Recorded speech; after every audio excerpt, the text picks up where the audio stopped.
You're listening to Systemic Error Podcast. The failure was designed.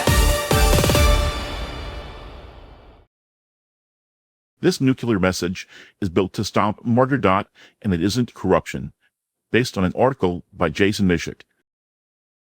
Corruption is not the message. It is the operating system, the people in charge. The source article says the GOP controls every branch, and that matters more than its campaign chat about messaging. Power is not abstract here. Donald Trump and congressional Republicans hold the levers, and the text itself describes them using those levers to enrich themselves, shield allies, and ignore the damage outside their bubble. That is the core political fact the piece keeps circling without fully landing on. The people causing the harm are the same people deciding what counts as normal.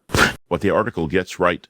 The piece is right that voters feel prices first. Grocery bills, wages that do not move, rent, healthcare, and job insecurity are not side issues. They are the daily evidence of who is getting squeezed and who is not. But the article's own framing still treats corruption like a messaging angle, as if the problem were merely how to package outrage. That is too soft for what it describes. Corruption is not an accessory to bad governance. It is part of the governance. The misdirection game. The source points to Trump's alleged personal benefit from office, a new 7-147 obstruction around Epstein, insider-style trading, and pardons for wealthy figures. Those are not random scandals. They are a pattern of power used upward for the benefit of insiders. What gets misdirected again and again is responsibility. The weakest actors in politics are asked to absorb the blame for outcomes produced by the strongest actors in the system. Meanwhile, the people with institutional power are allowed to present self-enrichment as mere controversy and deliberate neglect as if it were confusion.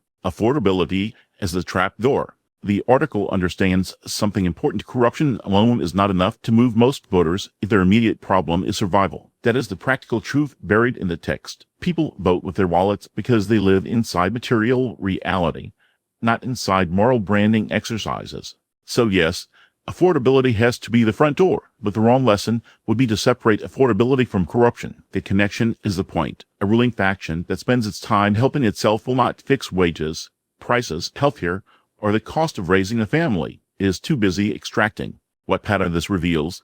This story is not just about one election or one administration. It is about a system that keeps asking voters to debate symptoms while power consolidates at the top. The public gets told to choose between economy and corruption when the real relationship is simpler. Predatory rule produces economic pain, then hides behind that pain to survive politically. That is a pattern worth naming, not dysfunction. Not mixed messaging. A governing class that treats public office as private machinery, then counts on confusion to keep the damage from being rid as intent.